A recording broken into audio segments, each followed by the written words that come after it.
In today's episode, let's talk about anchoring, specifically anchoring a community. And we've talked a lot about communities in the last few months, about the importance of communities, particularly private social media communities, so-called velvet rope communities on platforms like Slack or Telegram or Discord. But one of the things that these communities are particularly bad about, and it's not the fault of any community manager, it's simply because these platforms are not designed for it, is that there is no opportunity for publication within that community. When we think about the important tasks that you have as a community manager, one of them is getting people on the same page, right? Getting people updated, quite literally. And that's one of the reasons why your community, whether it's your customers, whether it's your brand, whether it's just your advocates and evangelists, need some kind of unifying force to get everyone on the same page, quite literally. What is the best force for that? No surprise. It's a publication of some kind. And probably for most organizations, that publication is going to be an email newsletter. If you want your community to move and focus or stay current, you need a publication. Part of what I've observed in the last couple of months volunteering on the Save Warrior Nun campaign is there's a lot of activity. There's a lot of things going on. And one of the first things I did in volunteering was set up a newsletter on Substack. Why? Because there was no publicly visible, centralized repository of just what was going on at any given time. And by putting together an email newsletter, it helps keep people engaged. It helps keep people current.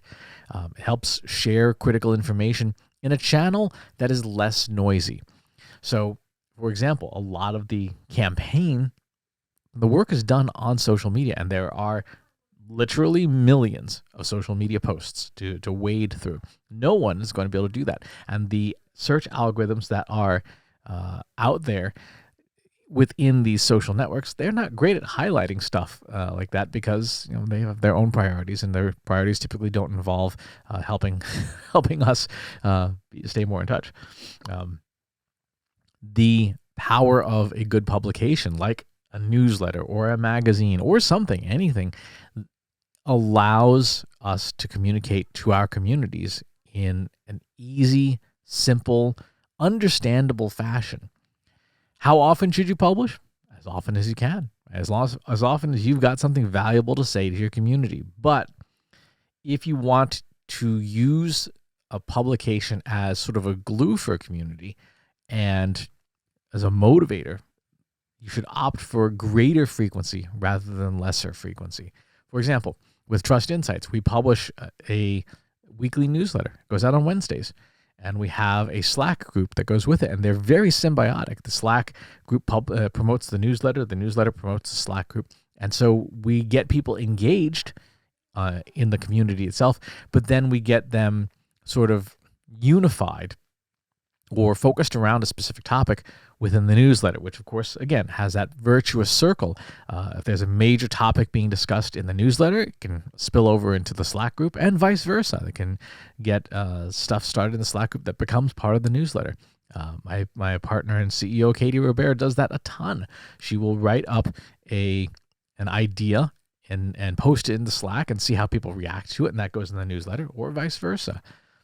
But you need to have that publication platform as sort of think of it almost as sort of a middle of your funnel tactic, right? So you have your community, which is the bottom of the funnel, the post-purchase, the post-conversion audience, the people who've opted in and said, yeah, I want to be part of your group, a part of your community. And then you have sort of the top of the funnel, all your advertising, marketing, PR, all the stuff that you do to draw attention to your community.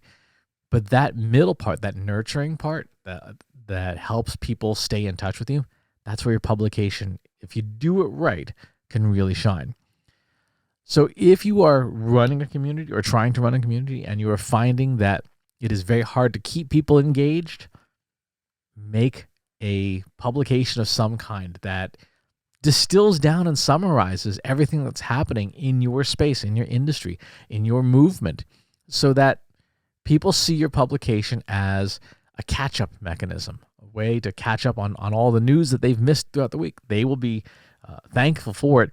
And most important, you will direct additional engagement in the areas where you and your marketing efforts need it most. So go build that publication platform. That's the show for this time. Thanks for tuning in. We'll talk to you soon. If you like this video, go ahead and hit that subscribe button.